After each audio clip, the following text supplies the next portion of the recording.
Okay, good morning students. क्या पढ़ रहे थे? हाँ, पिछले वीडियो में हमने प्रोटो हिस्टोरिक टाइम के बारे में पढ़ लिया, यानी आद्य ऐतिहासिक। उससे पहले हमने प्रागैतिहासिक पढ़ा, फिर आद्य ऐतिहासिक और आज ऐतिहासिक पढ़ेंगे। अच्छा, मुझे एक कंफ्यूजन, ऐतिहासिक को ऐसे लिखेंगे या फिर भैया ऐसे लिखेंगे? वैसे सही वाला ये है ऐतिहासिक। अच्छा बताओ, इतिहास यानी हिस्ट्री अगर तुम लिखोगे तो कैसे लिखोगे? ई बना के लिखोगे कि ऐसे लिखोगे? ठीक है, तो ये कंफ्यूजन तुम लोग का दूर हो जाएगा। वैसे तुम्हें पता है इतिहास इससे शुरू होगा और ऐतिहासिक जब बोलेंगे तो ऐसे बोलेंगे। ठीक है, चलो अब हम इसमें पढ़ेंगे क्या। ऐतिहासिक काल मैंने आपको बताया है, वो तो एक एक वीडियो में कवर अप हो गया। उससे जितना पेपर में आपके आने वाला है वो एक ही वीडियो में हो गया, पर यहाँ से कितना पेपर में आने वाला है इसका कोई पर्टिकुलर नहीं है, क्योंकि इस काल में बहुत सारी चीजें मिली हैं। क्योंकि लिखित है, लिखित में बहुत सारे राजा अपना कुछ भी लिखवा लिखवा चले गए। अब हमें तो पढ़ना पड़ेगा कौन सी चीज कहाँ से मिली, कौन से अभिलेख कहाँ से मिले, कौन सा स्तूप कहाँ से मिला, हर चीज हमें करनी पड़ेगी, तो हमें टाइम लगेगा। तो ये कम से कम 30-40 वीडियो ले लेगा। ठीक है, इसमें दिल्ली सल्तनत पढ़ना है, मुगल काल पढ़ना है, मौर्य साम्राज्य पढ़ना है, गुप्त साम्राज्य, क्या क्या नहीं पढ़ना है। फिर साउथ इंडिया में कुषाण वंश, बहुत सारे और भी राष्ट्रकूट शासक, मतलब हजारों चीजें पढ़नी है। ठीक है, पर मेनली बता दूं तो सबसे पहले हम क्या पढ़ेंगे अभी 1 2 3 वीडियो में, वो पढ़ेंगे थोड़ा सा कॉइन्स, पुरातात्विक चीजें जो मिली है, सिक्के कौन से समय कौन से चले। पहले सोने के सिक्के थे, चांदी के सिक्के थे, मिट्टी के भी इवन सिक्के होते थे, चमड़े के भी सिक्के थे। तो कौन से राजा के समय कौन से सिक्के निकले ये भी पता होना चाहिए। अब तुम्हें पता होना चाहिए मिट्टी के सिक्के कब थे। मिट्टी के सिक्के हमारे पाए जाते थे इंडस वैली सिविलाइजेशन से ही, यानी इस सिविलाइजेशन जहाँ पे जो लिपि थी वो कैसी थी, बोस्टो एडवान थी। यहाँ लिखित स्रोत तो मिला है पर हम उसे पढ़ नहीं पाए। भाई वहां पे चित्रकारी लिख देते थे वो लोग, कैसे लिखते थे वो, फोटो बना देते थे। तो वो कैसी लिपि है, पिक्टोरल लिपि है, यानी फोटो चित्र बना के चित्रात्मक लिपि लिख देते थे। अब हम उसको देख तो सकते हैं पर हम समझ नहीं सकते, इसलिए उसको हमने आद्य ऐतिहासिक में रखा। ठीक है, तो मिट्टी के सिक्के, बहुत सारे सिक्के हैं, वो सब हम देखेंगे। अभिलेखों के बारे में जानेंगे। अभिलेख होता है जैसे आपके घरों के बाहर जो होती है ना हाउस प्लेट, उसमें आप पत्थर के ऊपर जैसे वो होता है, क्या बोलते हैं, बढ़िया सा एक टाइल्स होती है, उसके ऊपर आप गुदवा देते हो बढ़िया से। तो उस टाइप की चीजें राजा महाराजा भी करते रहते थे। समझ लीजिए, आज आप अपने घर के छोटा सा घर बना लेते हो तो लिखवा देते हो, वो कितने बड़े बड़े किला या फिर नदियाँ, कुछ नदी कह रहा हूँ सॉरी, झील, हजारों चीजें बनवाते थे। तो वो भी बड़े बड़े अभिलेख लिखवाते थे। कोई उस पे लिखवा रहा है, बड़े से पोल पे लिखवा रहा है, कोई अपनी फोटो पे लिखवा दे रहा है, मतलब इस टाइप के पत्थर पे लिखवा दे रहे हैं। तो अलग अलग अभिलेख है, तो वो सारे भी हम इसी के अंदर पढ़ेंगे। फिर भाई थोड़ा सा विदेशी यात्रियों को जानेंगे, कौन कौन से बाहर से विदेशी यात्री किस साम्राज्य काल के किस शासक के सामने वो लोग आए थे, वो भी पढ़ना पड़ेगा, क्योंकि पेपर में पूछ लिया जाता है कि भैया फाहियान कब आया था। ठीक है, फिर साहित्यिक चर्चा, थोड़े से मतलब धार्मिक चीजें भी जानेंगे, कौन कौन से धर्म की बातें, मतलब जो जो भी है। मेन हमने जैन धर्म, गौतम बुद्ध धर्म, हिंदू धर्म में मुस्लिम धर्म, यही सारे जो मेन धर्म है, पंजाब का भी जो सिखों का धर्म है, ये जो मेन धर्म है जिसको लोग आजकल फॉलो करते हैं, फॉलो करके भी नहीं फॉलो करते हैं। ठीक है, तो उनके बारे में हम लोग जानेंगे। ठीक है, तो चलिए शुरू करें।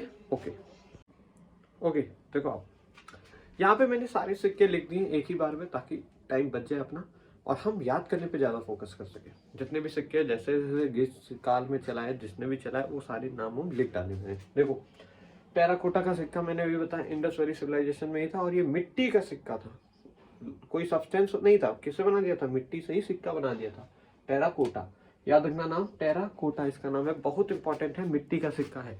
फिर उसके बाद भैया सबसे पहला धातु का बना सिक्का, धातु मीन सब्सटेंस, यानी कि प्लास्टिक हो सकता है या फिर लोहा या फिर इस टाइप के क्या होते हैं धातु, धातु यानी मेटल टाइप की जो चीजें होती है। ठीक है ना, तो उससे बना कौन सा, पंचमार्क का सिक्का। पंचमार्क का सिक्का सबसे पहला कैसा था सिक्का था भाइयों, मैं फिर से बोलिए, पंचमार्क का सिक्का सबसे पहला धातु का बना सिक्का था, ये जो कि आया था मौर्य काल में। सबसे पहले मौर्य काल में इसको चलते हुए देखा गया। फिर भैया शीशे का सिक्का, यानी जो हम लोग शीशे में देखते हैं खुद को, उसके भी सिक्के बना डाले थे। किसने बनाए थे भैया, ये भाई सातवाहन वाले, सातवाहन वंश हमारे भारत के डेक्कन वाले पोर्शन में। डेक्कन पोर्शन कैसे होता है, यहाँ पे आपको मैप दिख रहा है, तो थोड़ा सा कैमरे को घुमा देता हूँ मैं। इस मैप में ये जो नीचे वाली एरिया है ना, ये साउथ में जो नीचे का इतना एरिया है, इसको बोलते हैं डेक्कन प्लेटू। ये मैंने प्लेटू वाले वीडियो में पढ़ाया हुआ है, पठार के वीडियो में। तो इस एरिया में इनका राज था। अब आगे जब हम इनको पढ़ रहे होंगे तो और डिटेल में पढ़ेंगे। फिर चमड़े का सिक्का, चमड़े का सिक्का हुमायूं के काल में आया था, यानी हुमायूं क्या थे उस समय, एकदम टॉप के वो समझ लो थे। और हुमायूं के काल में कौन थे, सिहाबुद्दीन नाम का कोई शासक हो रहा होगा जिसने इसको लॉन्च करा। ठीक है, कि भैया आप चमड़े यानी लेदर का सिक्का चलेगा, सोना होना बहुत महंगा पड़ रहा है हमारे लिए। क्योंकि देखो राजा अपने हिसाब से सिक्के चलवा देता था। अब उसको मान लो प्लास्टिक का चलाना है, प्लास्टिक का चला देगा। क्यों? क्योंकि उसको अपनी प्रजा को संभालना है, बहुत सारे उसके पास खर्चे हैं। अगर खर्चे बढ़ जाते हैं तो वो क्या करता है, फालतू काम करने लगता है। तो ऐसे ही काम करता है, ठीक है ना। जैसे आज क्या होता है, समझ गए होगे, डिमोनेटाइजेशन। तो भाई पहला चांदी का सिक्का। अब चांदी में भी सबसे पहला सिक्का किसने निकाला, तो वो था गुप्त काल में। पहली बार चांदी का सिक्का हमें देखने को मिला। अभी तक क्या था भाई, चांदी का सिक्का आया था क्या? नहीं। धातु का सिक्का आया, शीशे का सिक्का आया, चमड़े का सिक्का आया, अब चांदी को यूज कर लिया इन लोगों ने। भैया ये गुप्त काल वाले बहुत, वैसे भी समुद्रगुप्त को क्या कहा जाता है कि उसका घोड़ा तीनों समंदर से पानी पीता था, अरेबियन सागर, बे ऑफ बंगाल और इंडियन ओशन, यानी उसका पूरा साम्राज्य क्या था, साउथ का पूरा हिस्सा घेर रखा था समुद्रगुप्त। तो गुप्त पीरियड में बहुत अमीर लोग थे। तो भैया किसने क्या निकाल दिया, चांदी का सिक्का। कौड़ी, कौड़ी भाई गुप्त काल में क्या है कौड़ी, क्योंकि गुप्त काल वाले ऐसे समझो, याद रखो, कौड़ी कौड़ी कौड़ी मतलब बहुत ही उस तरीके के थे, बहुत ही मतलब एक एक रुपए को अच्छे से निवेश करते थे, तभी तो इतने बड़े राजा बने। तो गुप्त काल में ही क्या हुआ, कौड़ी भी आई और चांदी भी आई, मतलब बहुत ही महान चीज भी आ गई। सोना वोना नहीं आया अभी तक, चांदी भी आ गई और कौड़ी भी आ गई एक साथ ही। किसमें, गुप्त काल में आ गया था, ठीक है। ओके, फिर भाई रुपया की बात करो, जो अभी रुपया चल रहा है, ये किसने शुरू किया था, शेरशाह सूरी, ये भी एक बिहारी थे, ठीक है, मगध साम्राज्य के। फिर दाम भी इन्होंने ही शुरू किया था, दाम, ठीक है ना, कौड़ी अलग है, दाम अलग है, ठीक है। फिर शुद्ध सोना, यानी पहले तो सोने की बात कर लो। सोने की जो शुरुआत की थी वो की थी यूनानी शासकों ने। यूनानी हम लोग यूरोपियंस को कहते हैं, यूरोप से जो आए होते हैं, जो अंग्रेज हम लोग बोलते हैं ना, इंग्लैंड से, उस टाइप के लोगों को यूनानी कहते हैं हिंदी में। तो यूनानी शासकों ने क्या किया था, सोने की सिक्कों की शुरुआत की थी। अब उस सोने में भी क्या था, कुछ प्योर सोना था, एकदम खरा सोना, और एक कुछ अशुद्ध सोना। तो सबसे ज्यादा अशुद्ध सोना, याद रखना, सबसे ज्यादा अशुद्ध सोना कहाँ गया, हाँ, सबसे ज्यादा अशुद्ध सोना किस शासक के काल में आया था, गुप्त काल में ही आया था। यानी गुप्त काल वाले एक तो बहुत अमीर थे, चांदी का नहीं, हाँ, चांदी का भी सिक्का निकाल दिए, कौड़ी के दाम पे भी, मतलब कौड़ी का भी सिक्का निकाल दिए, और साथ ही साथ क्या किए, सोने का भी सिक्का निकाले थे, लेकिन भैया अशुद्ध सोना था, मतलब एकदम पैसा बचाने के लिए सोने में क्वालिटी डिग्रेड कर दी, ताकि जनता के पास क्या जाए, अशुद्ध सोना ज्यादा जाए, और हमारे पास तो सोना रहेगा ही। तो गुप्त काल वाले समझ रहे हो ना, इस तरीके से याद रखना कि उन्होंने चांदी तो निकाली, चांदी चांदी कर दी, फिर उन्होंने कौड़ी भी निकाल दी, मतलब कौड़ी कौड़ी करके वो अपना पैसा लगाते थे। दूसरा, अब इतना ज्यादा समझदार थे वो लोग कि भैया अशुद्ध सोना ज्यादा बढ़ा दिया, यानी सिक्के में प्योरिटी कम कर दी सोने की, ताकि क्योंकि सिक्का किसके पास जाएगा, आम नागरिक, उसकी जनता, और खुद के पास मेन सोना रख लिया। इस तरीके से याद रखो, सबसे ज्यादा अशुद्ध सोना किस काल में, गुप्त काल में। और सबसे ज्यादा शुद्ध सोना की बात करें तो वो था कुषाणु के वंश में। कुषाणु एक साउथ का, ये भी वो हीरो नहीं है, मतलब राजा था, तो साउथ में, यानी साउथ इंडिया में इसका बहुत बड़ा साम्राज्य वगैरह था। तो कुषाणु शासक ने शुद्ध सोने का, यानी प्योर सोने का एकदम चला दिया, एकदम मस्त प्योर, अपनी जनता का बड़ा ख्याल रखता था, ठीक है। तो अब आगे चलते हैं। ओके ओके, सो अब देखो, मैंने सारे के सारे अभिलेख को एक साइड लिख दिया है मैंने, और किसने बनवाया, कब बनवाया, वो थोड़ा थोड़ा डिटेल में लिख दिया है। इसको याद कर लो, ये पेपर में इंपॉर्टेंट है। बाकी अभी कलिंग शासक जो अशोक थे, उन्होंने भी 12-13 अभिलेख लिखे हैं। 13वें अभिलेख में उनकी कलिंग युद्ध की चर्चा, बहुत सारी चीजें हैं, वो सभी भी हमें अलग से पढ़ना होगा जब हम किसकी, अशोक साम्राज्य की बात कर रहे होंगे, अशोक शासक की बात कर रहे होंगे, ठीक है, द ग्रेट अशोका जिसको कहते हैं, ठीक है।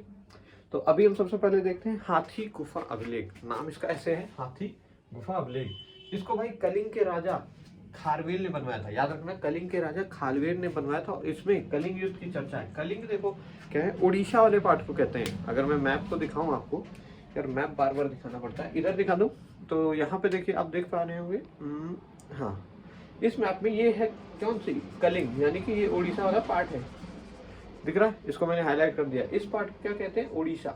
तो उड़ीसा को ही पहले के समय क्या बोलते थे, कलिंग बोल दिया करते थे। तो कलिंग में क्या हुआ था, युद्ध हुआ था, अशोक गए थे वहां पे, कलिंग की धरती को लाल कर दिया था, इतना वहां पे मारकाट मचाया, सभी के बूढ़े बच्चे हर कोई मर गया था।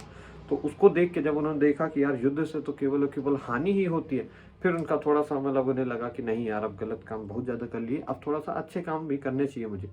फिर उनका थोड़ा सा हृदय परिवर्तन हुआ। होता है ना, कभी कभी गलत काम करके इंसान को सही सबक मिल जाता है, ठीक है। तो देखो, हाथी गुफा अभिलेख में क्या चर्चा है, कलिंग युद्ध की चर्चा है। लेकिन कलिंग युद्ध लड़ा किसने, अशोक ने, ठीक है ना। और ये कलिंग के राजा थे खारवेल। अच्छा, एक और इम्पोर्टेंट चीज है, जब कलिंग युद्ध हो रहा था तो उस समय ये राजा नहीं थे। ये जो बनवाया है हाथी गुफा अभिलेख, ये भले ही इन्होंने बनवाया है, किसने, खारवेल ने, पर जब युद्ध हो रहा था, जब उड़ीसा पे अटैक करने आए थे अशोक, तब राजा कौन थे?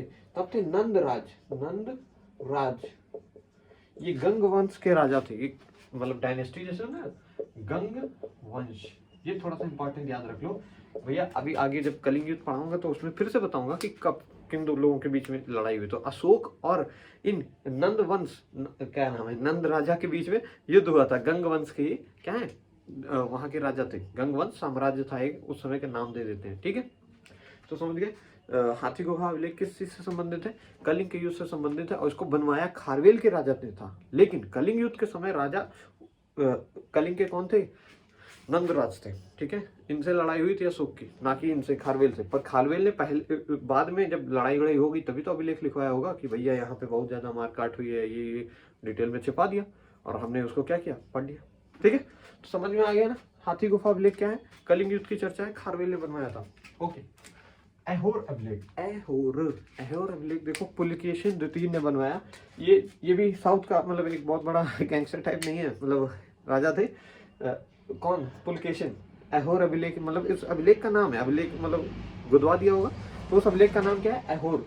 पुलकेशिन द्वितीय ने बनाया जब इन्होंने हर्षवर्धन को हरा दिया था। हर्षवर्धन एक बहुत ही योग्य शासक थे, जो कि योग्य ये भी थे, ऐसा बात नहीं है, पर इन्होंने जब हरा दिया तो फिर भैया अपनी जीत का, क्योंकि इनका साम्राज्य छोटा था, पुलकेशिन द्वितीय साउथ में एक छोटे से जगह पे थे और ये ऊपर नॉर्थ में राज करते थे। कौन? हर्षवर्धन साम्राज्य।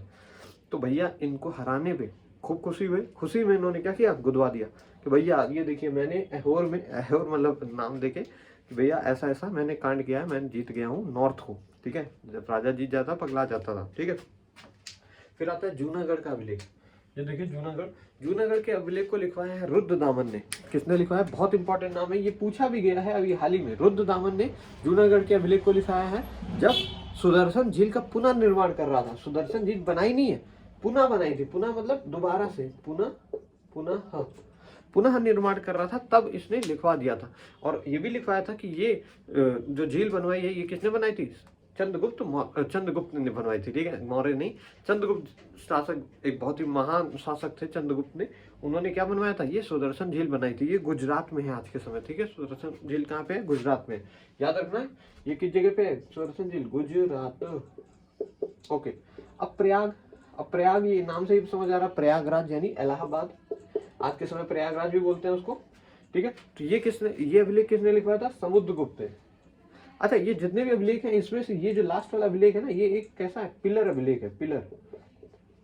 पिलर यानी कि बड़े से पिलर पे उसको गुदवा के, जैसे नहीं कुतुब मीनार वगैरह आपने अगर फोटो में देखा है तो उस तरीके से उसके बस समझ लिए लिखवा दिया होगा इन्होंने। तो किसने लिखवाया? भागभद्र ने लिखवाया है, जो कि भागवत धर्म से संबंधित थे। अब आप सोच रहे हो भागवत कौन सा धर्म है? देखो धर्म ऐसा नहीं है कि जो बड़े बड़े आपको दिख रहे हैं वही धर्म है। थोड़ा सा साउंड को माफ करना। धर्म ऐसा नहीं है कि जो आपने देखे हिंदू, मुस्लिम, सिख और ईसाई यही सब धर्म है। धर्म बेसिकली आपकी इंडिविजुअलिटी होती है। मान लो आज को मैं बोलूं मैं बहुत अच्छा इंसान हूँ, मेरा अच्छाई का धर्म है, तो मेरा अच्छाई का धर्म है। उसी तरीके से भागवत क्या है? भागवत में कृष्ण लीला लोग करते थे, मतलब कृष्ण की कहानियां सुन के डांसिंग, मनोरंजन, बढ़िया से नाचना गाना, प्रेम भाव से ये सब करते थे। तो भागवत धर्म क्या है? उन लोगों का धर्म है जो कृष्ण लीला को, रास लीला को काफी अच्छे से प्ले करते थे, दिमाग में रखते थे, समझ गए ना? उस टाइप का ये धर्म है। भागभद्र ने लिखवाया था। नाम क्या है? गरुड़ ध्वज। गरुड़ से एक और चीज याद आ रही, अभी सबसे बड़ा एक गरुड़ यानी कि क्या बोलते हैं गरुड़ को इंग्लिश में? बहुत बड़ा वल्चर का एक बहुत बड़ा यूपी में, कहाँ पे? महाराजगंज में वो खुला है, वाइल्ड लाइफ सेंचुरी टाइप का एक बहुत बड़ी उसमें स्मारक है, ठीक है। गरुड़ ध्वज अभिलेख, इसी को हेलियोडोटस भी कहते हैं। हेलियोडोटस इसका नाम है, बस हेलियोडोटस अभिलेख किसने लिखा है? भागभद्र ने, भागवत धर्म को, ठीक है। तो आप लोग भी अपना अपना धर्म बना लीजिए।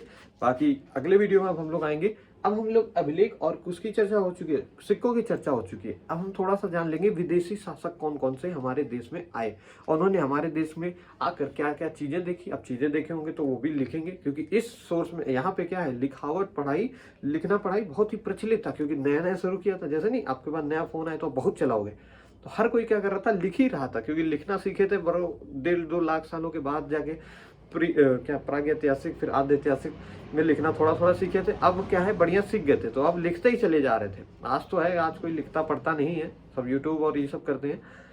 देखो ऐसा नहीं है कि ये चीज गलत है या वो चीज गलत है, गलत और सही सभी क्या है, टाइम डिपेंडेंट होते हैं, फ्रेम रेफरेंस पे डिपेंड करते रहते हैं। आज के समय जो चीज़ की आवश्यकता है उसी हिसाब से, अब आज आप उस तरीके की कंपटीशन नहीं निकाल सकते जिस तरह 10 साल पहले निकालते थे लोग बढ़िया से बुक को पढ़ के।